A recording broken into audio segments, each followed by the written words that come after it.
build up the super offense for the Vikings. You see what you did, Ray? I knew. I love it. I mean, you invoke Percy Harvin's name, and y'all don't want me to stand up right now. I promise you that. You don't want me to stand up.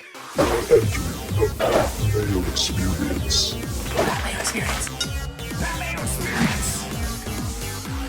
Mayo experience.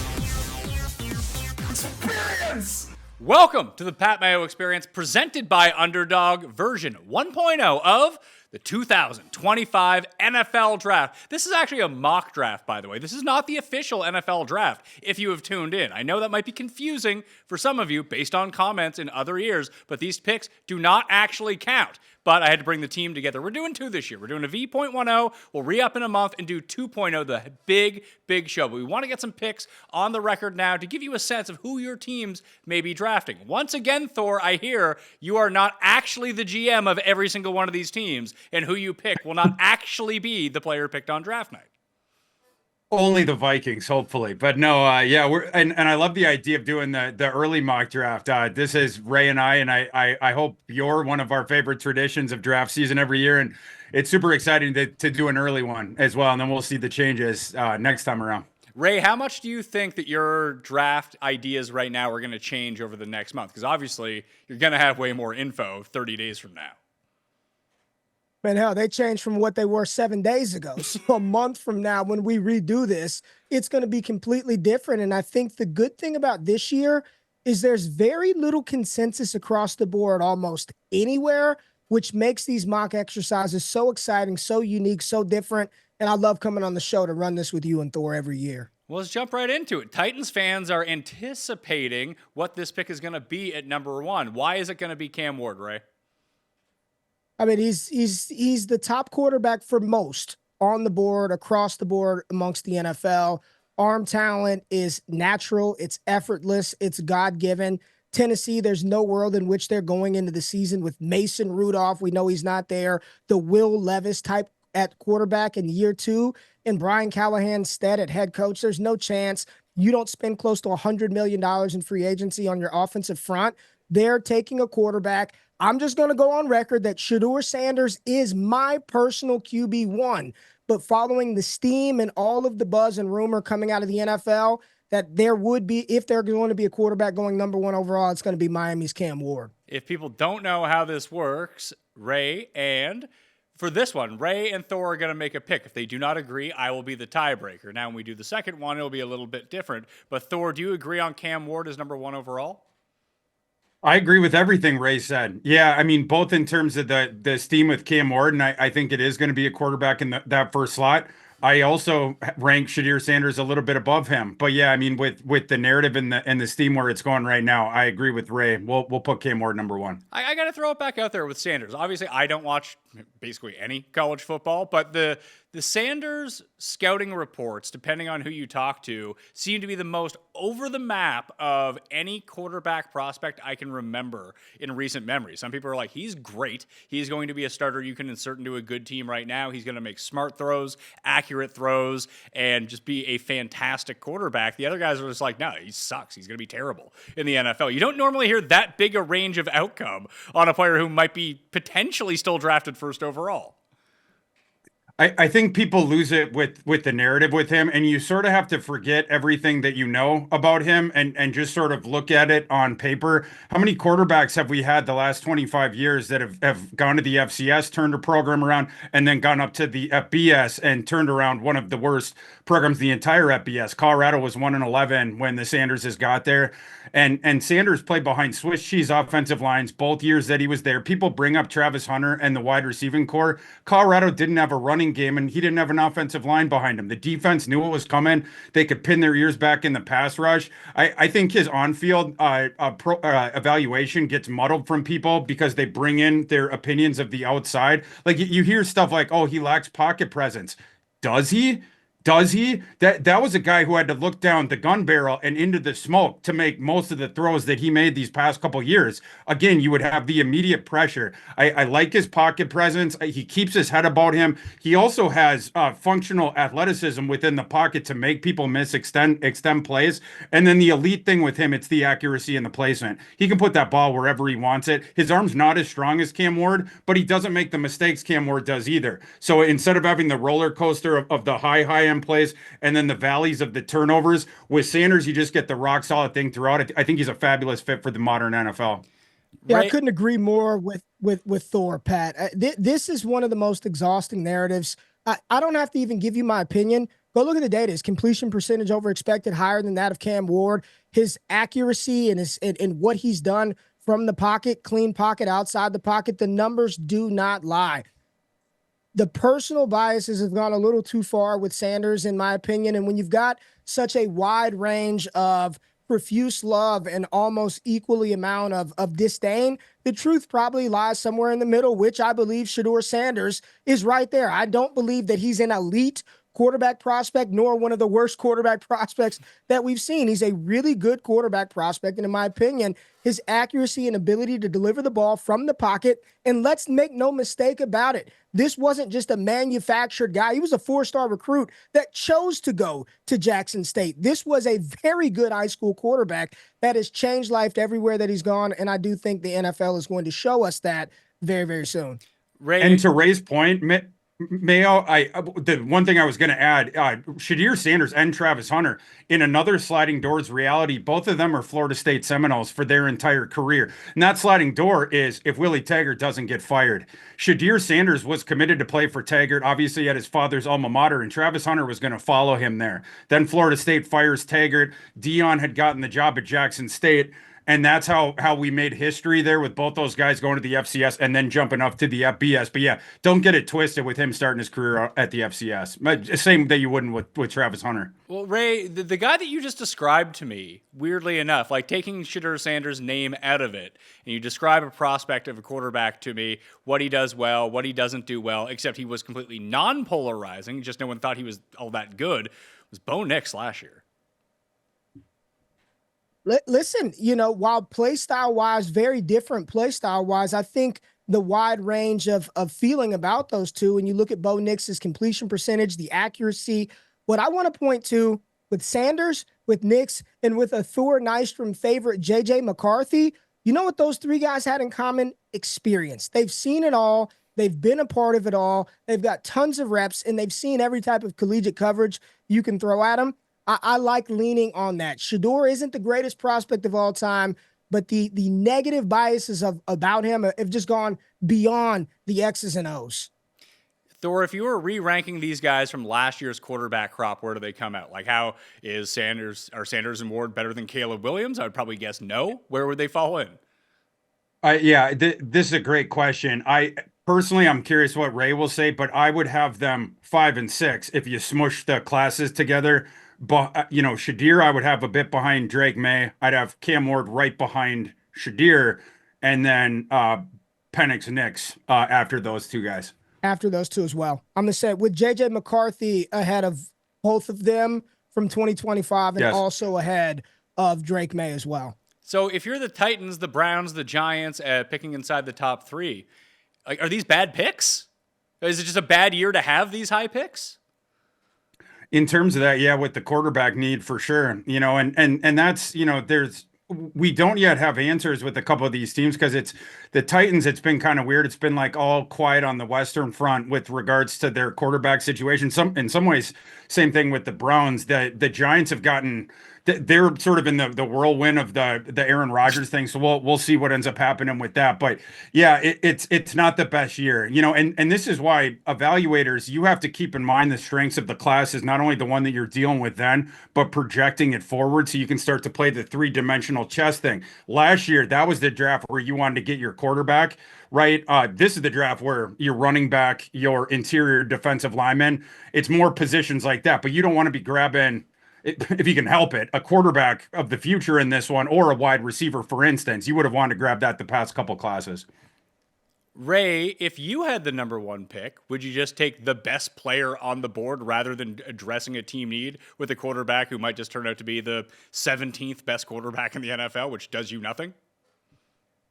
I think your theory and the premise behind that is absolutely accurate and spot on. But just like what Thor mentioned in the previous segment, this is a difficult year. This is a very deep draft class. You've got a ton of good depth and talent, but the blue chip prospects are lacking. It's not, there aren't as many of those blue chip caliber guys. And I don't care how good Abdul Carter is off the edge or how many wide receivers Travis Hunter can lock down. You will not win in the NFL without a quarterback. And it really puts some of these franchises in very interesting spots. And I think beyond the quarterback selected for the team, Mayo, it's the fact that you've got some teams that have what feel like lame duck, not just head coaches, but GMs as well. And we know that if an organization chooses to go in a different direction with leadership, that normally means a new quarterback is coming in as well. So it's, you look at the Giants, you look at Cleveland, you look at those situations like, man, they need them, but are those guys going to be the ones to compete with Jaden Daniels, Jalen Hurts every year?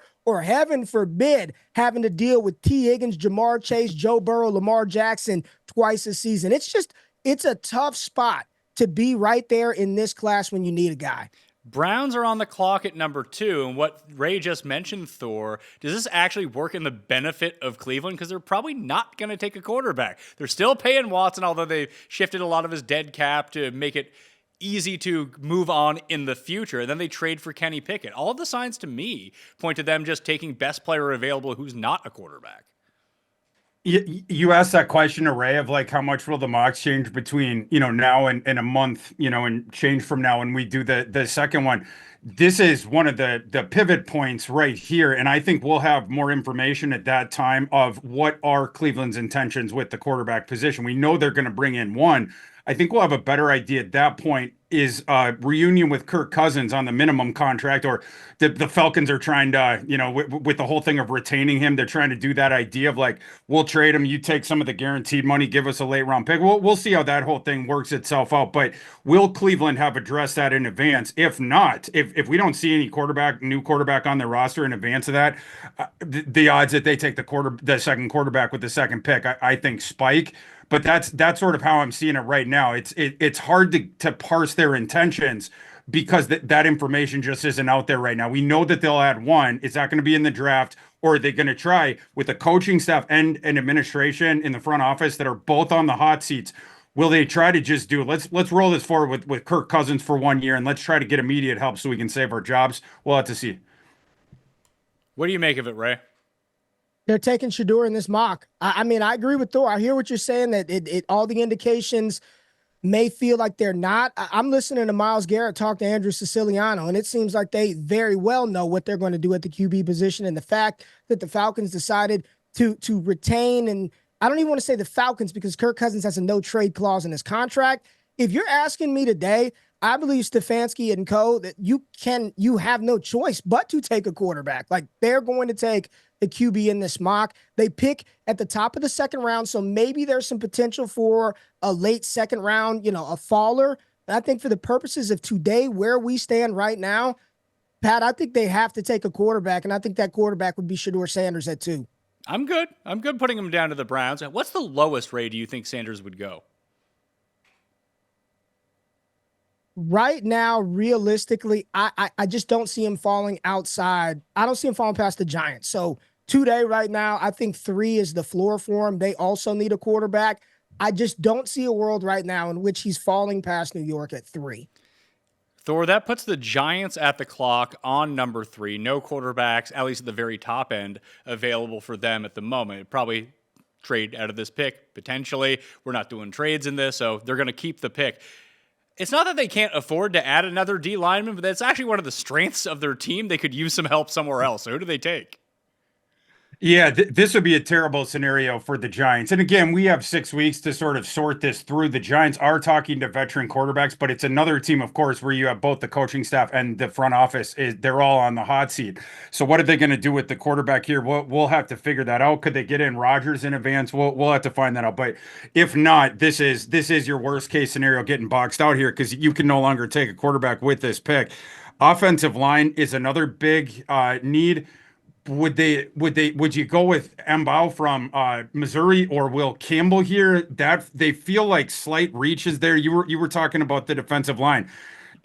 This would get tough here outside of just deferring to the two defenders that have been bandied about by various people as potentially generational talents, right? Like, and I think you would have to do that, barring whether it's a trade up for a quarterback in this scenario or trading down. If you're sticking and picking here, in my opinion, you have to take either Travis Hunter or Abdul Carter with the way that the board has fallen. It would be malpractice not to, although Joe Shane has become familiar with managerial malpractice. So maybe he might have his own ideas, but that would be my situational assumption. Thor, I think it's Travis Hunter. Like when I think about the Giants in this spot, it's probably the worst case scenario for New York. But if I'm them, what you just need to do is inspire some sort of excitement around your team. And what better way to do that than with a player that can play both ways, with a team that's got some young pieces. I think at 3 here, the pick would be Travis Hunter. And if that happens, the New England Patriots, I guarantee you, are doing backflips and running the 4th pick to the clock in Olympic time. I agree with Ray on both these. Starting with the Giants, you have a bit of a need for a cornerback there. Obviously, Travis Hunter is going to step in. He's going to be one of your starters there. Then right away. Then at the receiver position, you have neighbors.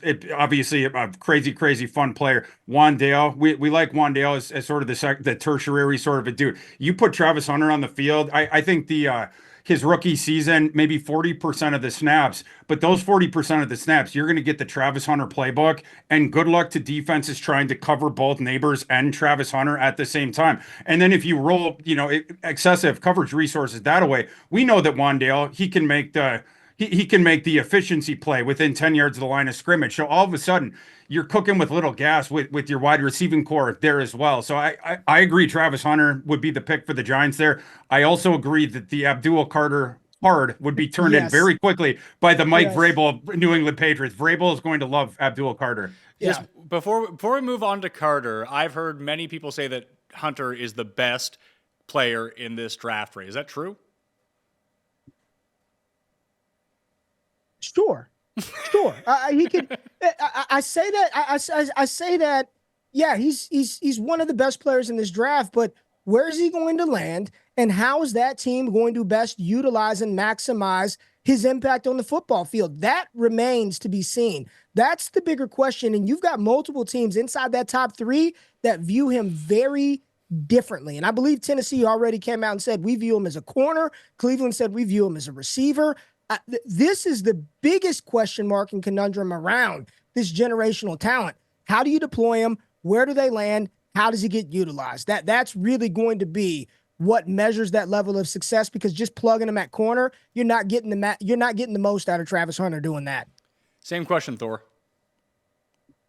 Yeah, I definitely agree with that. Yeah, I mean, he's going to be playing there as a rookie the both ways, and you're just trying to figure out how many snaps can we realistically project that he'll be able to handle without crazy elevating the injury risk. So and you're going to be getting him the ball when he is on the field. Just figure out what that snap distribution is. Okay, New England on the clock, as you mentioned. This is a very easy pick. Tell me a little bit about Carter, Thor.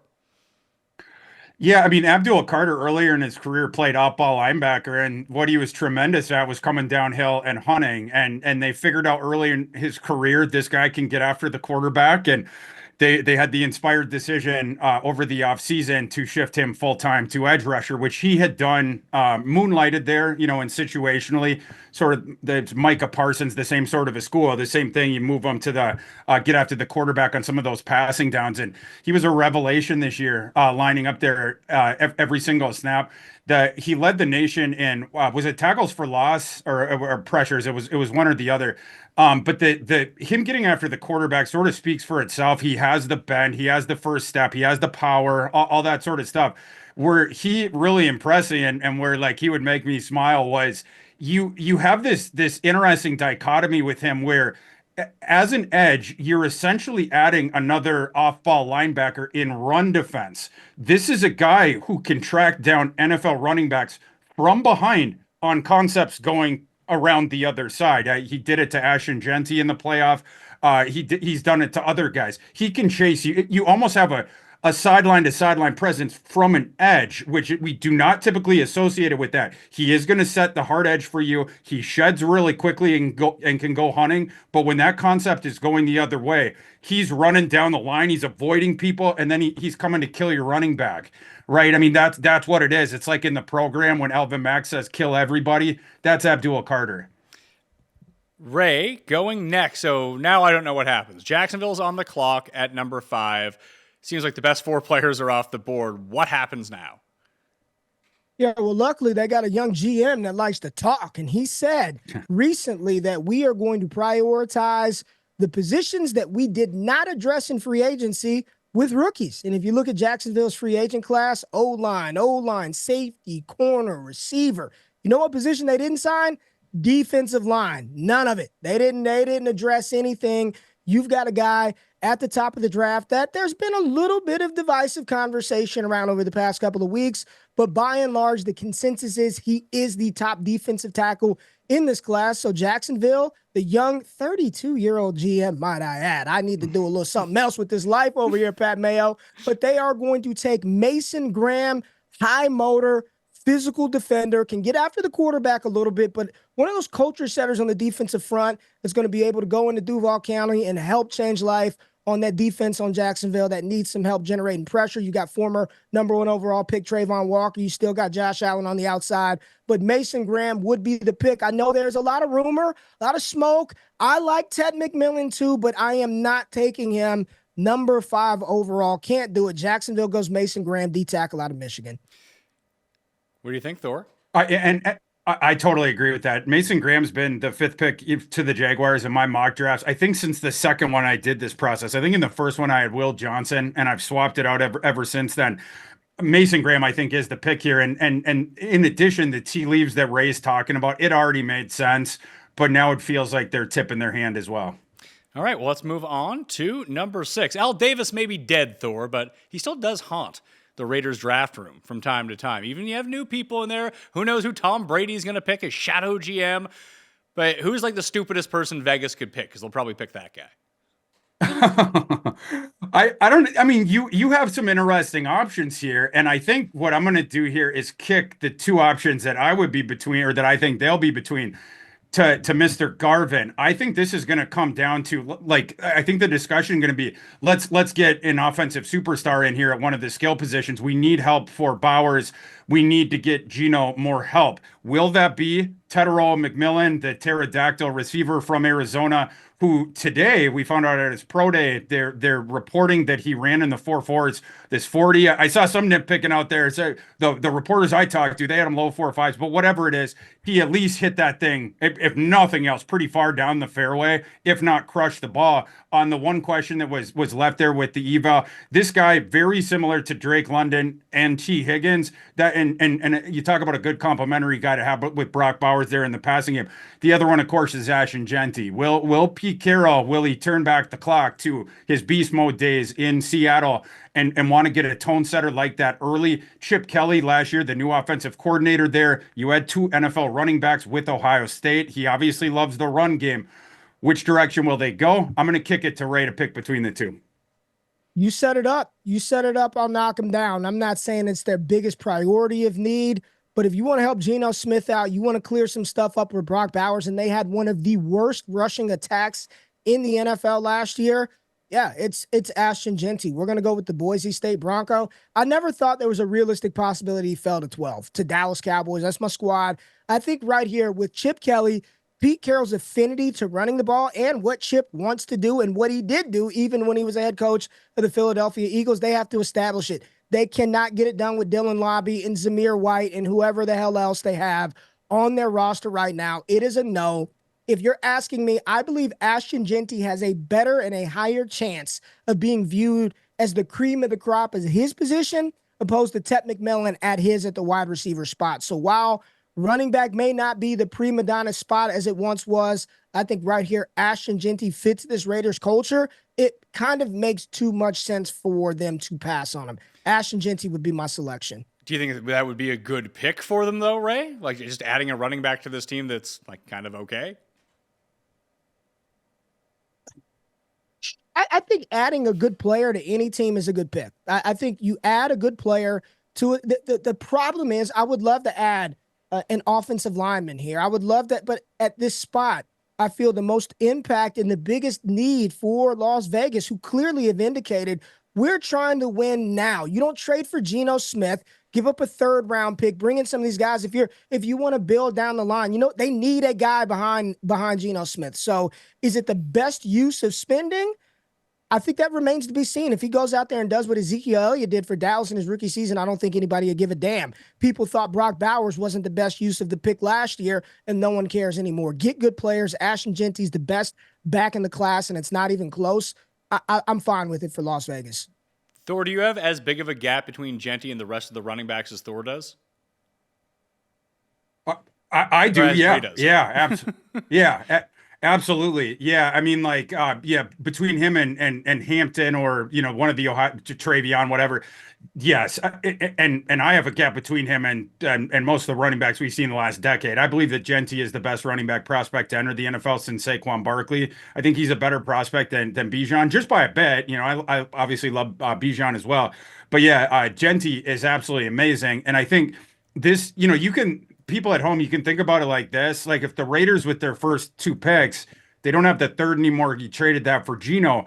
If indeed you're going to do what Ray and I are forwarding to you, and your top needs are very clearly running back and wide receiver, you can do the thought experiment at home. Would you prefer Ashton Jeanty and then, what would be fair, Ray, Trey Harris at the top of the second round? So you could either have that grouping, or would you prefer Tedero McMillian and one of your Ohio State running backs from last year, Chip Kelly, right? Like, whether that be Travion, whether that be Juckins at the top of the second round. Of those two groups, which one would you prefer? I think that's what they're deciding. But they're having those discussions. They're going to have them the next 6 weeks. What door do we want to walk through? All right, Thor, I'll go back to you. Jets at number 7. I don't think Aaron Rodgers is eligible in this draft, so he's probably not going back to the Jets again.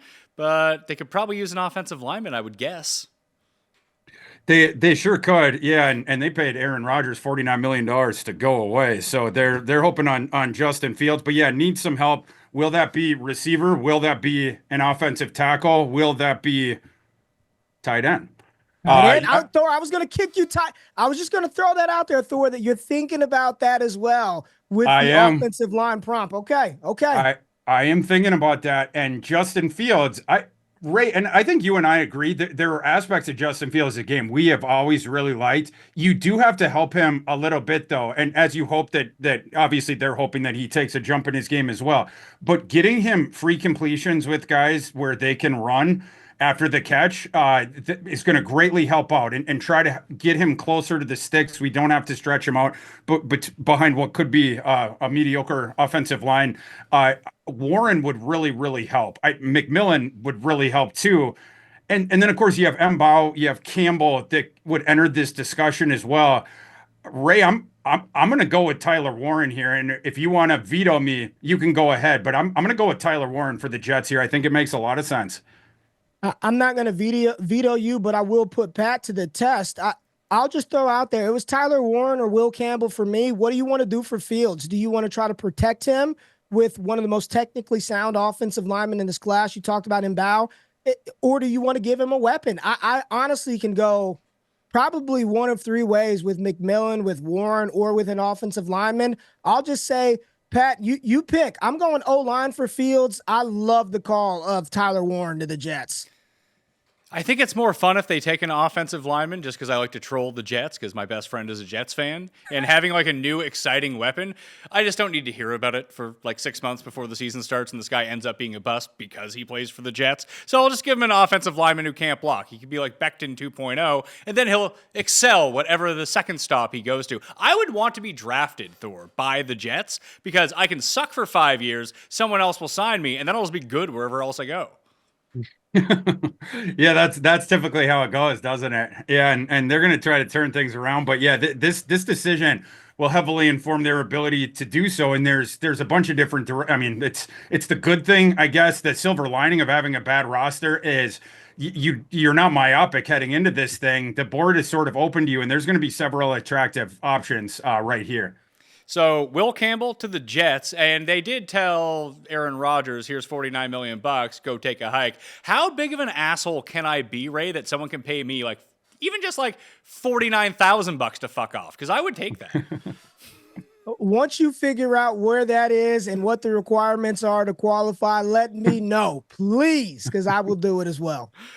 Pick number 8 is the resurgent Carolina Panthers. Looking good down the stretch. Bryce Young not looking like the worst quarterback who has ever played football. Egg on my face. That's what I said. So let's go to you, Ray, with this one. Are they going receiver, or are they going to try to beef up the O-line, D-line? I think they did a good job last year beefing up the interior offensive line. Bringing in those 2 guards really did wonders for Bryce Young and his ability to sit in the pocket and deliver the ball. Bryce Young made Adam Thielen look like he was back and playing for Thor's Minnesota Vikings. He looked like an all-star out there balling with Bryce Young. But it is very clear that they still need to surround him with weapons. They lost their second-round pick, Jonathan Brooks, last year to retore that ACL. It's a big blow for them. You know, they've got to surround him with weapons. And I only presented the option of an offensive lineman to the Jets so I can save Tyler Warren for the Carolina Panthers. I know there's a lot of conversation here about Tyler Warren versus Tet McMillian for Carolina. They really aggressively tried to attack the defensive side of the ball during the free agency period. They have not done anything to really complement Bryce Young. I think right here is an offensive playmaker. I'm going to go off the consensus path of wide receiver, and I'm going to take a player who I believe, when you look at what Dave Canales was doing with K-Dot when he was running all them damn routes on the field a ton, like I want the tight end with Bryce Young, a versatile playmaker. This is a tight end who's not quite Brock Bowers, but he's damn good. Tyler Warren is a stud, culture setter. It kind of feels like some Greg Olsen vibes again in Carolina, giving Bryce Young a 6'6" target that he can get the ball to right away. What do you think, Thor? I like this one. Okay. I like this one. Yeah, in the mocks I've done in the past with Carolina, I'm down to if Graham falls down there, I'll go that direction. Obviously, he's not in this one, or him against McMillian, and usually I do that. But I think Warren makes a ton of sense there, especially because I think Thielen's coming back. Thielen, he was hoping maybe to explore with the team the possibility of maybe going to a different team, and I think Carolina was like, you're staying put, at least for now. And you have Thielen with the 2 young receivers that you got last year, and as Ray was mentioning down the stretch, that receiving core look kind of solid. And if you're Carolina, why do you want to keep Thielen so much when you have the 2 other guys? You could have the possibility of getting a McMillian. Maybe it's because they're setting something up where you get a guy like Warren, right? Or at least you're not taking the wide receiver there in the top 10. They have a solid receiving core already. You add Tyler Warren to that, and the manufactured touch stuff you can do with him, the helper on the goal line. He sometimes comes in, he's just a wildcat quarterback, and do trick play stuff with him. And then you have like a Jeremy Shockey type receiving tight end when he's out there. Thumbs up for me. Okay, well, let's do that. To the Carolina Panthers, we get Tyler Warren. Is this just saying, Ray, that Jatavion Sanders sucks?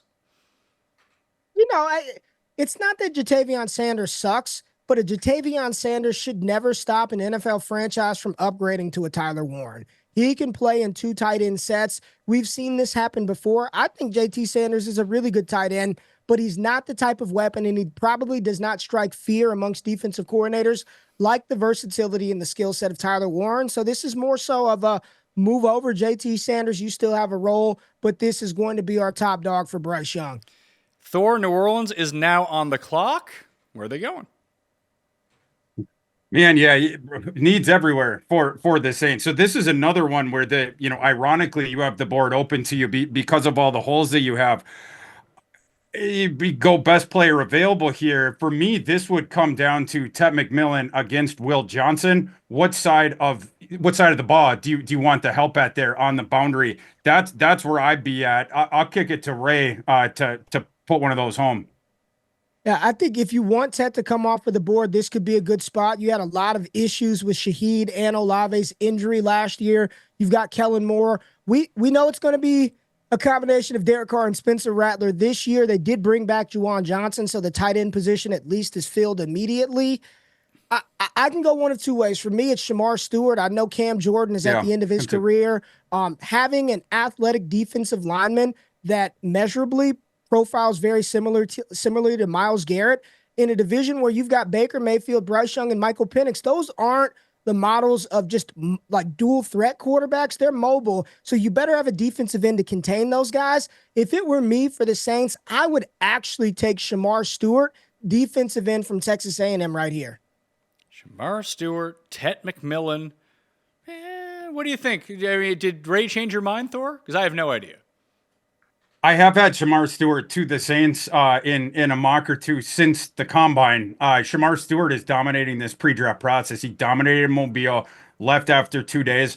The guy who reported that news, you guys are talking to him right now. I happen to be walking out of the media session as Shemar Stewart down on the street with his agent. They had his suitcases and they were loading it up. I'm like, Shemar, are you leaving town? And he just had this sort of wry grin on his face. And then he goes to the combine and tests as one of the biggest athletic freaks that we have ever seen from the edge dash IDL position, however you consider him with that. You got versatility there. This is a guy who could move up and down the line. That's what he did at Texas A&M. And ludicrous measurables. The guy has a friggin' 7-foot wingspan or nearly 7-foot wingspan. And again, an utter athletic freak. You could get him up to 300 pounds if you wanted to sort of bulk him up. Or he can play all the way down to 265 or so, is around where he was at the NFL Combine. I'm not going to argue against Shemar Stewart. When you said that he had ludicrous measurables, I thought you meant like he's secretly good at acting too. Well, that arm length, I mean, speaking of ludicrous, remember that one where Ludacris had the big hands in the music video? I mean, that sort of like Stewart with some of his physical attributes. So get back. Yeah, that's it. You don't know Shemar like that. Look at Thor rapping on the shot. Yeah. Look at this, man. Let's go, Thor. Luda. He's from the mean streets of slightly outside of Hazeltine Country Club, Minnesota.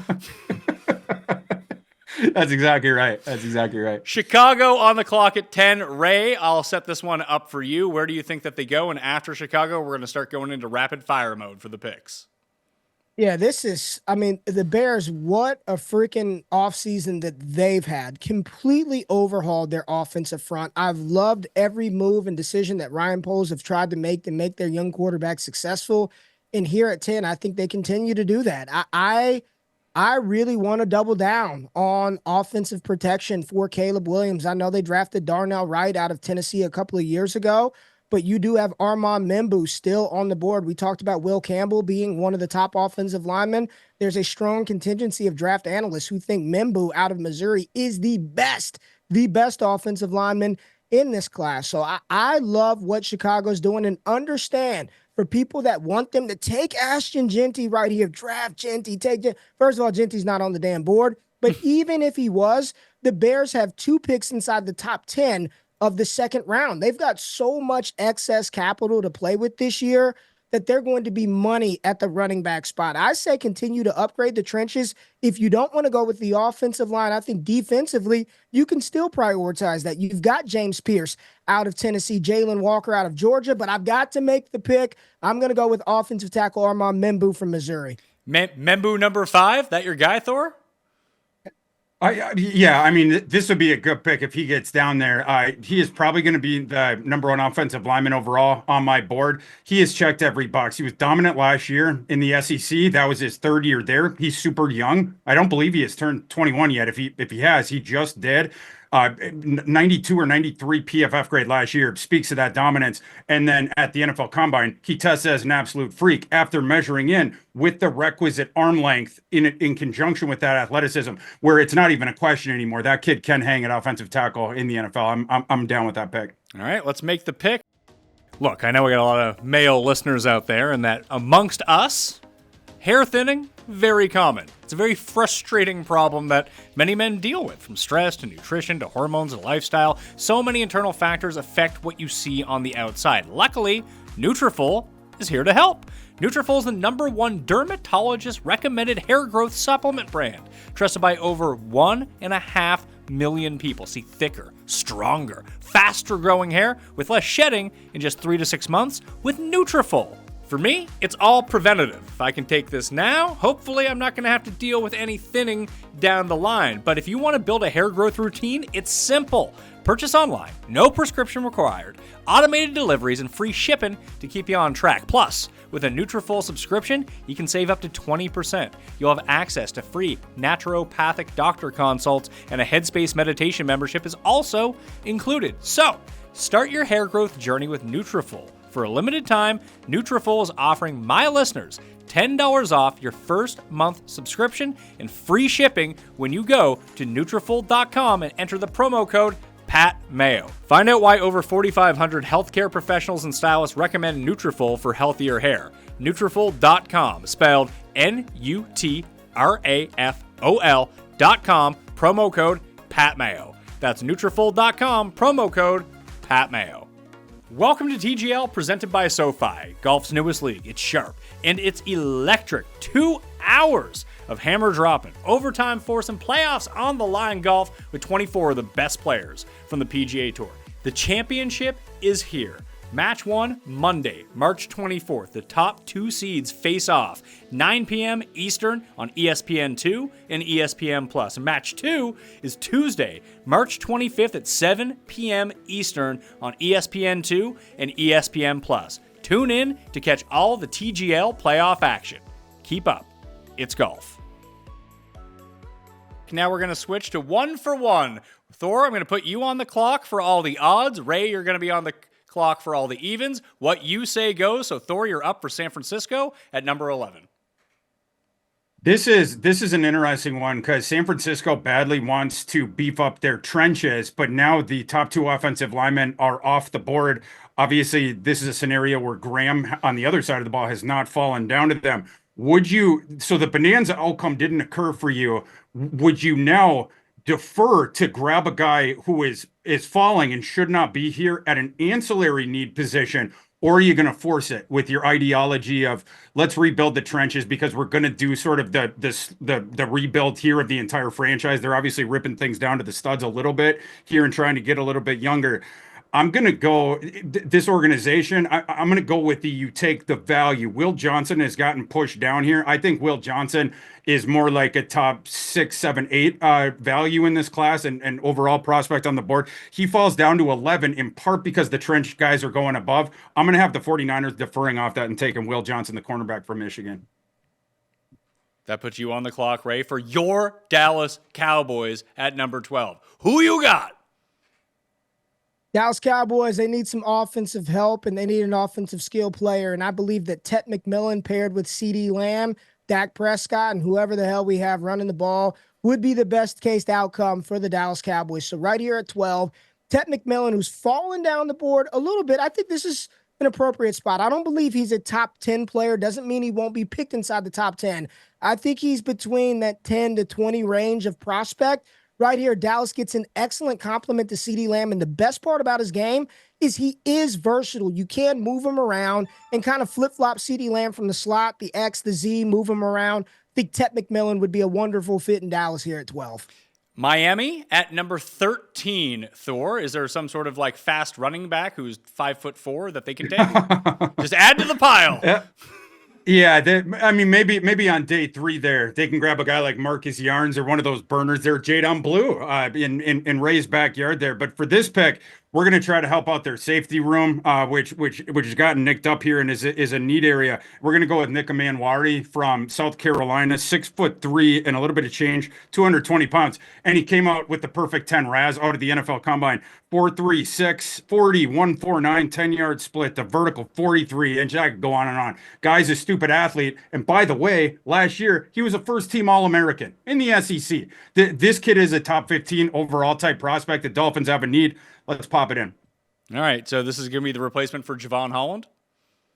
Yeah, yes. All right, Ray, 14, Indianapolis Colts.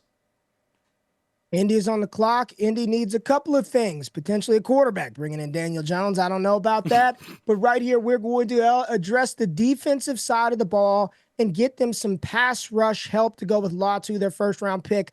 Last year, James Pearce, one of the best edge rushers in this class out of Tennessee. His pressure rate was high. He performed like a freak 40-yard dash at the combine. I think right here, the Indianapolis Colts go James Pearce, defensive end out of Tennessee. Number 15 are the Atlanta Falcons, Thor. I'm guessing defense could be a priority for them. You'd like to think so, but Scary Terry Fontenot always has a few tricks up his sleeve. Even for the owner, Arthur Blank, nobody knows what's coming when Terry turns in a card. So, with that being said, I have given throughout James Pearce to the Falcons in my mock drafts. Ray just sniped me on that one. You do need to help that pass rush, which we've been telling Scary Terry for years now. Now that his job is a bit more on the line, maybe this is finally the time that he legitimately addresses it. We have one more terror coming off the edge there for quarterbacks that's going to be a problem. I have to take him because I think he's the last one left. We're going to go with Mike Green from Marshall. Put up just stupid stats this year. Started his career at Virginia. The past couple of years really came on with Marshall. Another guy who dominated in Mobile at the Senior Bowl, and then when we seen him at the Combine as well, he has answered the questions that we had about him. And I haven't heard anything, but there were some whispers about the NFL talking to him about the circumstances surrounding his departure from Virginia. I haven't heard anything about that would make me question right now where we have him that he'll fall from the expected sort of range for him. So I'm going to go Mike Green, the edge rusher for Marshall. Okay, so that takes all of the good edge rushers off the board, Ray. So if you're Arizona sitting 16, what are you doing? You still have some good, and I mean really good interior defensive linemen. And good, the lucky thing for Arizona is they did prioritize and address edge rusher and free agency, giving Josh Sweat a mega deal from the Philadelphia Eagles. So while edge rusher is still probably a position of need for Arizona, I think they can focus their attention to the interior of their defensive front.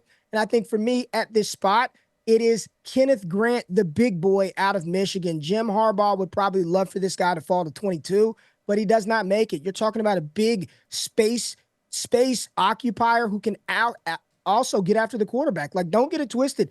Mason Graham was phenomenal up front, but so was the guy number 78 that played right next to Mason Graham, Kenneth Grant, along with Josiah Stewart off that edge. Kenneth Grant plugging up the middle, helping Josh Sweat get free, makes a ton of sense for the Cardinals right here at 16. Number 17, a lot like the Atlanta Falcons, Thor, you're probably a defensive player going to Cincinnati since Trey Hendrickson may be leaving, because I don't know if they have enough money after re-signing Chase and Higgins and Burrow the year before to re-sign him at this point. May need to get some cheap guys on defense, although the guy that Ray just brought up, Kenneth Grant, that guy sounds like such a Pittsburgh Steeler to me. It's unbelievable the way Ray described him. Yeah, I mean, the Bengals, I think they would be very interested in Kenneth Grant. It's a guy that I would love to get down to the Vikings, but Ray already brought up, I think the last stop on the train, if he somehow gets through the wickets here, it's going to be Jim Harbaugh, who recruited him to Ann Arbor and called him a gift from the football gods when he was there for his first spring practices, Kenneth Grant. So I don't think he's getting down there. I agree with that. But yeah, with the Bengals here, you're either looking on defense, maybe the front, the secondary, they could use a little bit of help as well, or offensive guard. Are they going to pop, after losing Kappa and that sort of stuff, are they going to be the one that pops the seal here? I'm going to go, though, with Walter Nolen here for the Bengals. Last year, their interior defensive line, it was just so rancid. And then you bring up Trey Hendrickson. What is going to happen there? Obviously, he is an edge, a power edge, right? Like Nolan's a guy, too, that was moved up and down the line a little bit as well throughout his college career, but started at A&M last year at Ole Miss. So you have a little bit of versatility there. I love his game. I'm going to go with Walter Nolen. All right, so Ray, that puts you back on the clock this time. You're putting on the hat of the Seattle Seahawks. They traded their, arguably best receiver. JSN's probably better than DK at this point, at least what we saw from DK last year, and wildly downgraded at quarterback, in my opinion, getting Sam Darnold, because if you cannot block for Sam Darnold will simply just throw it to the other team. So is there an offensive lineman you think they're going to take? You hit the nail on the head, and I've done enough of these mocks to know that the Seattle Seahawks fan base, whenever your team is screaming for an interior offensive lineman, you know shit is bad. Nobody is sitting back saying, please draft that guard. We want to see a guard and buy the number 67 jersey for our team. But this is what the Seahawks fans are saying, is we need offensive line in the worst way. So I think right here, getting big Kelvin Banks out of Texas, who projects as a tackle, but he's big enough to where if things don't work out outside, you can kick him inside. Let's upgrade the trenches for Seattle. They now, too, have 2 picks in the middle of the second round after that trade. You've got to give Sam Darnold as much protection as possible. Kelvin Banks, tackle out of Texas, right here to Seattle. All right, so another offensive lineman on the board. That brings up Tampa Bay. And overall, Thor, just thinking about Tampa Bay, it feels like they're close, and I don't know. It feels like they're close, but they're clearly not good enough. What can they do to get themselves over the top, and is that available for them? I think it is. Yeah, here with you have a need at linebacker. You also have a need with pass rushing, and I think I got the perfect fit for him on both accounts. Let's give them Jihaad Campbell from Alabama, a guy who came into he signed with Alabama as a 5-star edge rushing prospect, but the past 2 years they started him at off-ball linebacker. However, they also did the moonlighting thing with him off of the edge on obvious passing downs. And I was told that in the pre-combine training that was being done down at Exos, Jihaad Campbell, he was only training with the edge rushers. Now, it's not because he doesn't think he's going to play off-ball at the next level, but it's because he wanted to improve for the different drills that they do at the NFL Combine that he intends to do at the Pro Day. Prove to teams, I am in that vein of not Micah Parsons, but in a vein of that where you can situationally, wherever you need to align me, I'm going to cause problems for the offense. I think this one would be a perfect fit. This is an athletic freak. He has the pedigree, and he was a key contributor at Alabama his entire career. Did you say Jihaad Campbell? Yeah. With 2 A's. Okay. Just going to say, that's a risky biz name when you're naming your kids. Yeah. It's a real choice. Denver on the clock at number 20, Ray. Where are you going? The Denver Broncos, man. I love Sean Payton. How can you not love Sean Payton, man? He's cutting tight ends in the middle of the season. He's been very vocal. We need a damn joker. They signed Evan Ingram. You're not the joker, even though he tweets out the joker gif.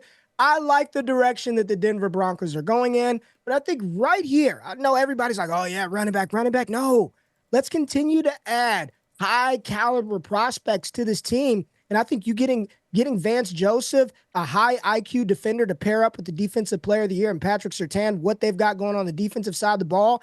Give me Malaki Starks out of Georgia right here at 20 for the Broncos. I've mocked Nick Emmanwori, the athletic freak out of South Carolina, to Denver at times, but that was only after Malaki Starks, my safety one, was off of the board because he went to Indianapolis or Miami. I think right here, the depth of the running back class allows some of these teams to pass on taking a running back high in the first round in the draft. You get you a player like Malaki Starks, you get you another coach on the field, starter from day one, the moment he stepped foot on the field in the SEC. Starks is an incredible player. This would be a hell of a pick for the Denver Broncos. All right, Pittsburgh at number 21. We still don't know who is playing quarterback, Thor, for the Pittsburgh Steelers. And just to alleviate some of your concerns, I really do think Rodgers is going to end up in Pittsburgh and not Minnesota. Well, yeah. Thank you for that. I appreciate that. And if we're doing that, then because that's how I was going to set this up. Of like, I need to phone a friend with Ray here because this would, if Jackson Dart is going to make it into the first round, it would be a scenario like this. But yeah, obviously, if the Steelers end up signing Aaron Rodgers, they're intending to try to win this year, so they probably wouldn't do that. What I'm going to do here, but we'll just assume that they have Rodgers. You've already improved your receiving core with DK Metcalf, so now you have both the boundary ones set. Would they take a slot, or are they going to trust Roman Wilson there? I think this is too early for the running back. I think the running back, they take it on day 2. I think that the value is better there. That's sort of where I'm at with it. So I'm going to toss out Emeka Egbuka, who I think would be a fabulous fit working with the 2 stud boundary receivers that they have right now for whoever is the quarterback, presumably Aaron Rodgers. Now, how do you spell that last name so I can write this down? Egbuka. Okay, there we go. There it is. When I put in Control F, it was much easier to find that way. Jim Harbaugh go ahead. Well, I was just going to say for people out there, because we were on wide receiver 2 right there. So some people might be like, well, why not Luther Burden or why not Matthew Golden, who's sort of rising up there? The Steelers, you have the obvious need for the pure slot guy and Golden plays some slot. And then of course, Burden is a pure slot. But with the boundary receivers that you have now, you have the size. Both of them make plays downfield. You're going to force defenses, again, regardless of who the quarterback is, to keep double high safety looks. That's where Egbuka eats. But the more spacing that he's provided in the intermediate sector, it's very similar to JSN, his former teammate with Ohio State. of you can't stay with his footwork in that short intermediate range. He's going to open things up for you. The efficiency of the offense will go up with the constitution as is. You bring in Egbuka, so that's why I went with him over Golden and Burden. All right, at number 22, Jim Harbaugh in year 2 of the Los Angeles Chargers. Ray built a pretty good team in year 1, and they didn't commit really stupid penalties all the time, so I felt like that was a big step. They didn't miss critical field goals at the end of the game, so getting the Chargers stink out of there after decades and decades seems to have worked a little bit. Who are they going to take to help out here?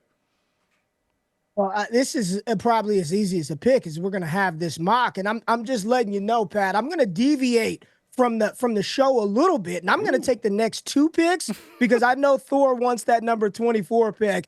So right here, Done. This makes a lot of sense. Jim Harbaugh, Michigan, they've got no damn tight end on the roster worth consequence. You've got some people in this draft that think Michigan's tight end Colston Loveland isn't just like a really good tight end, but he's the best tight end in this draft. We took Tyler Warren a long time ago. Jim Harbaugh and the Chargers get a position of need, a big-time weapon and playmaker. It's Colston Loveland from Michigan being paired up with Justin Herbert in L.A. It is just run it up to the podium. Yeah. Man, Harbaugh would love this. Yeah, he loves Colston Loveland. So yeah, I think this would be a quick. Whether it's Kenneth Graham, whether it's Colston Loveland, I think the Chargers. It's not just that they're looking at them hard. Harbaugh, he couldn't get a better scouting report than spending multiple years with them and recruiting them out of high school. So yeah, I totally agree. All right, so the only trade that we've made is that you guys are swapping picks here, where Ray, you get to draft for Green Bay, and Thor will get to draft for Minnesota. Is this because Ray, you now have a chance to steal for Green Bay, who Thor wants for Minnesota? I think I've got a really good idea of who he wants from Minnesota, and I thought about doing it, I'm not going to because Pat, you want me to do it? Do you want me to do it? Because it actually fits a need for Green Bay, so I could put Thor on his heels right here. Should I do it, Pat? Yes.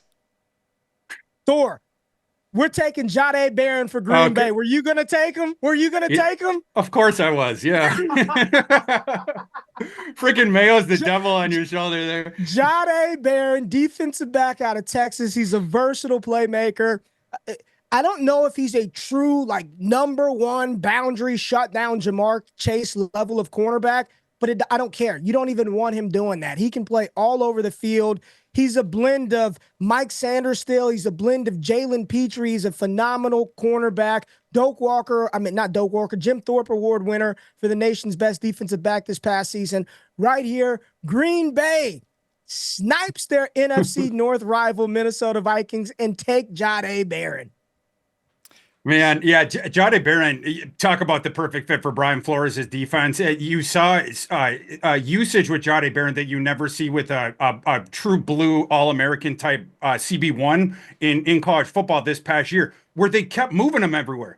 The year before, he was their nickel defender, and it makes, like, with what we understand about football and usage like that, makes sense to move that dude around, right? They put him in the back half sometimes, be the free safety. They would have him as an extra box linebacker in obvious running. They would just move him around, and he played a little bit of boundary as well. They put him in the boundary this year. They kept moving him all over the place, right? And he's like a dude, it's like Jeff Probst. He snuffs out the torch on one matchup that you got this play. We can't guarantee we're gonna stop you, but Jahdae's gonna guarantee that one of the dudes that you want for the matchup, you ain't getting it. So you're going to have to go somewhere else. It's a zone cornerback, zone boundary cornerback. But again, play him all over the place. You know who he reminds me of, Ray?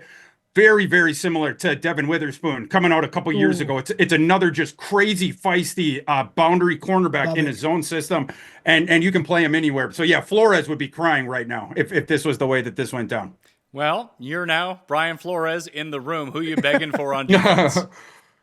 So now we're not going to go corner anymore with Barron off the board with the Vikings right now. There's 2 things that are sort of duly pulling me in directions. The interior defensive line, who you would go with right now, is Derek Harmon. Derek Harmon, he led the nation in hurries last season. He's played at bigger weights in the past. He proved this year at smaller weight we can be disruptive. He proved at the combine he's a good athlete. That's a dude that the Vikings, they're 3-4 front, which now they've settled the starting lineup. You got Hargrave and Jonathan Allen. You added to Harrison Phillips. You still need the heavily used rotational guy that can go up and down the line. That's what Harmon will play quasi-starter snaps in year 1 as the 4th guy, and they do some even front stuff as well. That would be one option. The other one, going outside the box here, the Vikings, you have Jefferson, you have Addison, obviously TJ Hawkinson as well. we believe that JJ McCarthy is going to be taking over at quarterback behind a much improved offensive line. The infinity stone here for that offense, it might be adding a slot receiver. You talk about spacing created by Jefferson and Addison. With Luther Burden here and a guy who is destructive with space, but would be totally miscast as a wide receiver one, as we saw with Missouri last year. This is a dude you have to manufacture touches to within 10 yards of the line of scrimmage, but he will evoke for Vikings fans a player that they love from the not too far in the past. This dude is Percy Harvin. We have Percy Harvin. We got Percy Harvin incarnate here. And again, Percy Harvin, you just get him the ball, you watch him go. He's going to improve your special teams too. I think I'm going to go with Luther Burden here and just try to build up this super offense for the Vikings. You see what you did, Ray? I love it. You invoke Percy Harvin's name and y'all don't want me to stand up right now. I promise you that. You don't want me to stand up. I love it, Thor. I have not seen that player paired with that team yet. You might be on to something, my friend. I think that's the one thing that you're missing. And then O'Connell loves to do the mix and match with the formations. They still have Oliver, and then it would be Oliver and Ham when they do the 12 personnel stuff. But again, he loves mixing and matching it. So every single play, the defense, okay, who's out there? Who's out there? You go to the 3 wide receiver sets. And one thing else that I will mention as I talk about this, Jordan Addison is looking at a probable 3-game suspension this season. They were able to put it off from last year. It appears that he's going to be suspended for 3 games. You need wide receiver help on top of this. It's why they were talking to Cooper Kupp, right? So I think that makes it in play. And then the ability to scare defenses with all 3 wide receivers when you do go the 3 wide receiver set and your wide receiver set, everybody's there. That's why I go with the guy like Luther Burden. And I think all of a sudden your offense is scary, scary, scary. Okay. Houston, back on the clock. I believe this is still your pick, Thor, now that you guys have swapped picks. So you're on the clock for Houston. We are out of the speed round. We are into rapid fire. I will go with another wide receiver here. I'm going to keep Matthew Golden in the state of Texas. You know, a guy who shot up the boards, and this is a guy who has boundary and slot versatility. You can move him in there, mix and match however you want. I think that would be a good fit for Houston. All right. To you, Ray, number 26, Los Angeles Rams. Yeah, for the Rams, I'm going to give them offensive line help. I'm going to keep Matthew Stafford upright. I'm going to give them time to get the ball to Devontae Adams. I did not anticipate Grace Abel falling right here, the offensive lineman from North Dakota State. I'm going to draft a good player. I'm going to get Grace Abel, North Dakota State, and plug him in with Sean McVay. Okay, back to you, Thor, for the Baltimore Ravens. This one, you could go offensive line help. They could use stuff in the secondary, or you could beef up the front 7 there. Zabel certainly would have been in play for me had he not gone there. I'm considering Booker, but you know what I'm going to do? This is just a fit that I like, and I'm curious if they will end up liking this guy as well. Jalen Walker has fallen down here. The Ravens, you need some pass rushing help, and then a guy that can play the off-ball linebacker as well with one specific usage that he is just tremendous at. This is a guy that is the biggest pest in the world for quarterbacks, whether you bring him off the edge or whether it's the thing of the containment, the quarterback spy. He's really, really good with that stuff. He saw it in run defense as well. I'm going to go with Jalen Walker and get the sort of multi-position versatility for the Ravens here. That leaves Detroit now on the board once again. You're loading up here on the NFC North, Ray, but offensive line, do you try to replace anyone on defense? I'm very curious of what they do to, they lose both their coordinators, so maybe they're trying different things out on the defensive side of the ball, and maybe Dan Campbell can run it back through and see if he can try to replicate Ben Johnson's offense, but I don't know if that's going to be the case. So I really feel like anyone best available on the board for Detroit is actually the pick here. Yeah, it's trenches here for Detroit. I can go to the offensive line. I still think Donovan Jackson is a first-round pick. I mean, he's just got the makings of an all-pro guard at the next level. But right here with Aiden Hutchinson coming off of that injury, probably not going to start the season 100% potentially on PUP. They lost Zadarius Smith. They've got to find somebody to help get after the quarterback. Right here, it's between 2 players, Mykel Williams out of Georgia or Donovan Ezeraku from Boston College. I like the burst. I like the speed. I like the explosiveness a little bit more from Boston College as Donovan Ezeraku. So that's going to be Detroit's pick right here. They're going to edge Ezeraku out of BC. Washington. And I can make this one. Go ahead. I can make it super quick because for Washington, they need the edge defender and they want the two-way one. I think Michael Williams would be a perfect fit for them. It's a guy who's it's the same vein as sort of Trayvon Walker, maybe a discounted version of that, obviously, but you have the length, you have the athletic profile, you have a guy who has done it both ways. He sets a hard edge. If you do not set a hard edge with Kirby Smart, you're not going to be on the field very long. So he does that. He also, I think, is a better pass rusher than he gets credit for. They don't let you pin your ears back all the time at Georgia. You have to.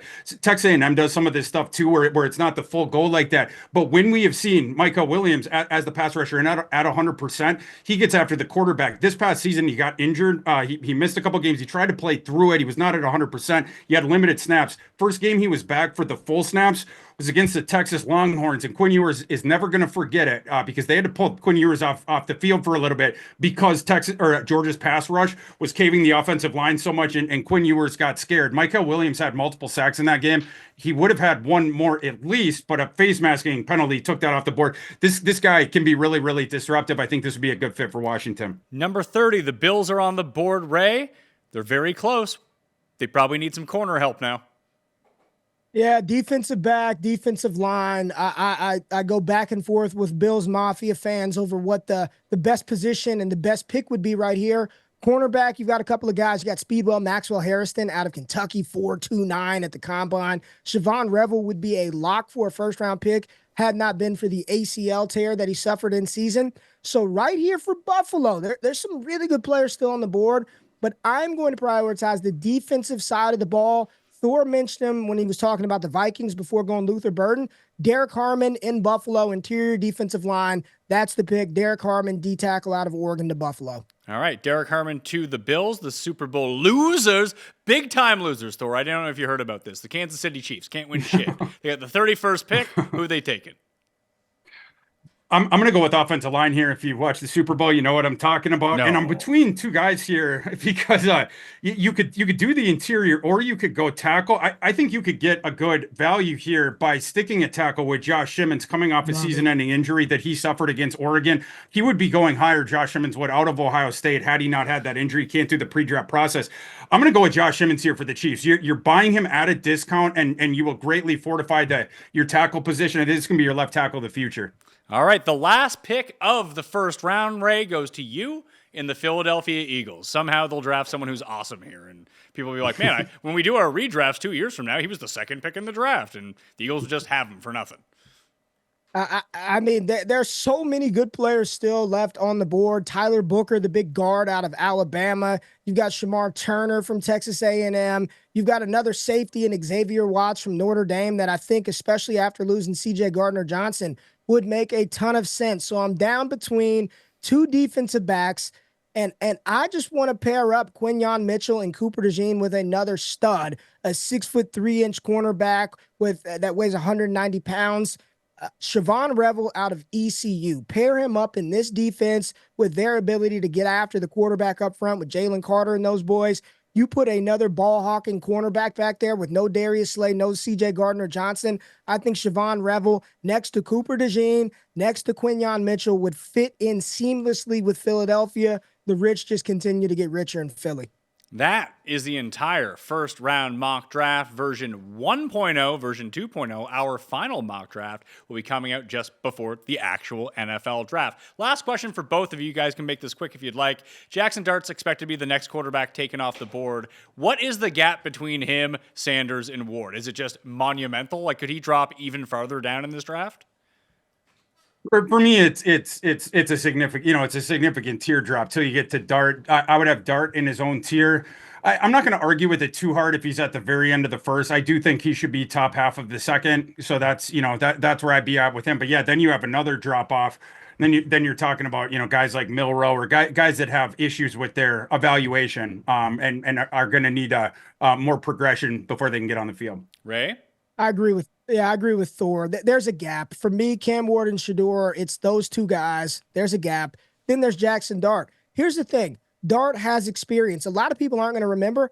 I mean, he was throwing the ball to Drake London in college. He has been around for a long time. He's been around for a long time. He's got above average athleticism, functional mobility. He's got the arm strength. It's really going to come down to a system, the scheme, And he feels like one of those guys you want to develop a little bit, let them sit, let them develop, let them bake. You don't want to throw him on the field right away. He's a top 50 pick in this draft. I think late first, early second is where he's going to end up going. All right, that will do it on the Pat Mayo Experience. Smash the like and sub to Mayo Media Network while you are here. Thor, where can everyone find all the extensive work that you're doing on the NFL draft up right until the NFL draft actually starts? You can find me on Twitter at ThorKU, and then my draft work, the scouting reports we're doing now, the mock drafts, and then leading up to the Thor 500 with the 500 player comps right before the draft. You can find that on Matthew Berry's Fantasy Life. All right, and Ray, how about you? Man, real easy. Find me on YouTube at Ray Garvin NFL Draft, or you can follow me on X at Ray G. That's QUE. Ray GQ. Appreciate you having me on, Pat. Every single year, it's a blast, man. No problem. We'll be talking again in around 30 days, and I want to see how much I'll even be able to reference a mock draft that we've done together and see how much your opinions have changed. I hope you're not some of those draft analysts that just do every iteration of a mock draft so you can claim to be right when it comes around. I hope you're not those guys. We're not those guys. No comment. No comment. All right, you can follow me at the PME over on X and hit up my Substack, completely free, down in the description right now. The Mayo Media newsletter on Substack. If you were just watching this on television or you don't see a description, that's where you find it, okay? I'm Pat Mayo. Thanks for watching. I'll see you next time. Pat Mayo Experience! Experience!